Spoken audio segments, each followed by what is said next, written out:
নমস্কার। আমি এই ভিডিওটা তৈরি করছি ছোট্ট একটা উদ্দেশ্য নিয়ে। এখন চারিদিকে স্টক মার্কেট সম্পর্কে সবারই মধ্যে খুব সুন্দর একটা ধারণা চলছে। সবাই ইনভেস্টমেন্টও করছে। কেউ মিউচুয়াল ফান্ড করছে, কেউ লং টার্ম ইনভেস্টমেন্ট করছে বা আশেপাশের অনেক মানুষকে দেখছে বা ভিডিও দেখছে। দেখার পরে অনেকে এটা ভাবছে যে আমার একটা ইনকাম আছে। থাকা সত্ত্বেও আমি কেন একটা প্যাসিভ ইনকাম জেনারেট করতে পারবো না? সবাই চায় নিজের একটা ইনকাম থাকা সত্ত্বেও সবাই একটা প্যাসিভ ইনকাম জেনারেট করবে। আর অনেকে ভাবছে যে আমি একটা অ্যাক্টিভ ইনকাম জেনারেট করতে পারি স্টক মার্কেটের মাধ্যমে। সেটা অনেকে অনেক ভিডিওতে দেখছে, হয়তো আশেপাশের লোকজন করছে।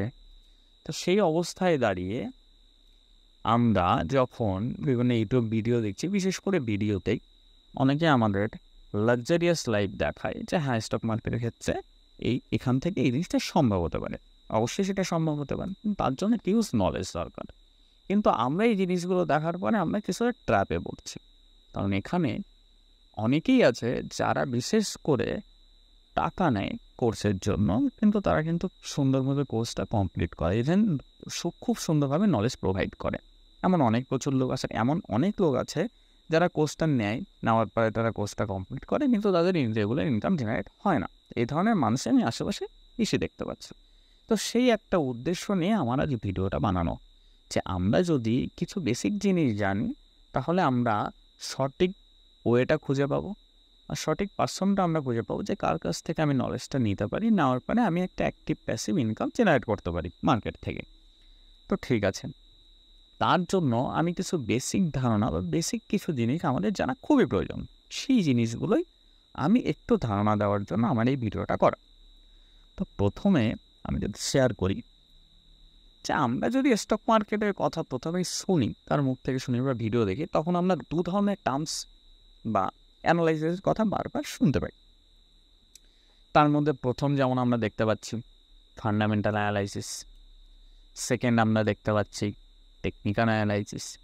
তাহলে এই ফান্ডামেন্টাল আর টেকনিক্যাল অ্যানালাইসিসের ক্ষেত্রে আমাদের এর বেসিকটা আমাদের জানতে হবে, প্লাস এই দুটোর পার্থক্য কী আছে, দুটো কীভাবে কাজ করে, এই তিনটে জিনিস জানা আমাদের খুবই প্রয়োজন।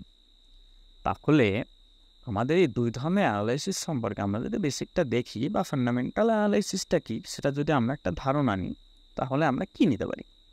ফান্ডামেন্টাল অ্যানালাইসিসের ক্ষেত্রে আমরা দেখতে পাচ্ছি যে balance sheet, profit and loss, cash flow statement, promoters, business strategy, global market, Indian economy, GDP, inflation rate, আরও অনেক কিছুই আমাদের দেখতে হচ্ছে। দেখার পরে আমরা কী করছি, আমরা একটা স্টক চুজ করছি বা সিলেক্ট করছি যে এই স্টকটা ফান্ডামেন্টাল খুবই ভালো। তাহলে আমরা ফান্ডামেন্টাল অ্যানালাইসিস বা ফান্ডামেন্টাল জানার পরে, ফান্ডামেন্টাল নলেজ নেওয়ার পরে আমরা এটা আইডেন্টিফাই করতে পারি বা এটা প্রেডিক্ট করতে পারি যে আমরা কোন স্টক বাই করব।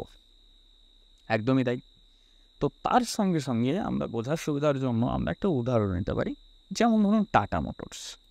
এই টাটা মোটরসের ক্ষেত্রে আমরা যদি ফান্ডামেন্টাল অ্যানালাইসিস জানি, টাটা মোটরসে আমরা ফান্ডামেন্টাল অ্যানালাইসিস করলাম, তাহলে আমাদের 365 দিনের মধ্যে আমরা যদি ফান্ডামেন্টাল অ্যানালাইসিস করে আমরা বাই করি টাটা মোটরস, তাহলে কি আমাদের একটা প্রফিট জেনারেট হতে পারে? এখানে বড় একটা কোশ্চেন মার্ক চলে আসে।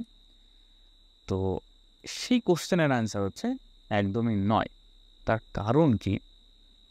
তার কারণ হচ্ছে আমরা 365 দিনের মধ্যে আমরা কখন কিনবো, কোন টাইমে কিনবো, রাইট টাইমিং কোনটা, সেই রাইট টাইমটাই জেনারেট করছে টেকনিক্যাল অ্যানালাইসিস। তাহলে সেটা আমরা খুব সুন্দরভাবে বুঝলাম। তাহলে টেকনিক্যাল অ্যানালাইসিসের বেসটা কি, সে কীভাবে কাজ করে? টেকনিক্যাল অ্যানালাইসিস ক্ষেত্রে main base history repeats, second base chart reading. তো হিস্ট্রি রিপিট আর চার্ট রিডিংয়ের ক্ষেত্রে আমরা অবশ্যই সুস্থ সুন্দর একটু ধারণা নেব, যাতে আমাদের বেসিকটা ক্লিয়ার হতে পারে।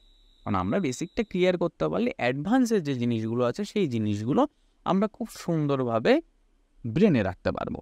কারণ এখানে সবথেকে একটা বড় ব্যাপার হচ্ছে যে আমাদের ব্যাকগ্রাউন্ডে যে জিনিসগুলো চলবে সেই জিনিসগুলো আমরা কিন্তু অ্যাপ্লাই করব মার্কেটের ক্ষেত্রে বা টেকনিক্যাল হোক ফান্ডামেন্টালের ক্ষেত্রে।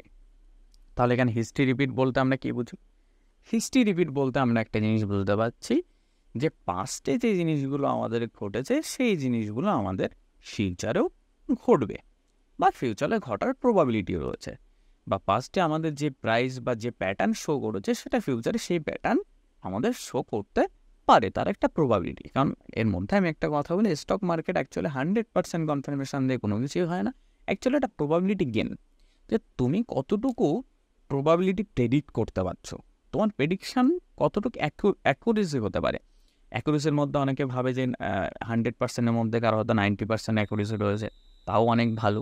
সেই জিনিসগুলো আমরা সামনে একটু ভালোভাবে আলোচনা করবো, যাতে আমরা খুব সুন্দরভাবে অবগত হতে পারি।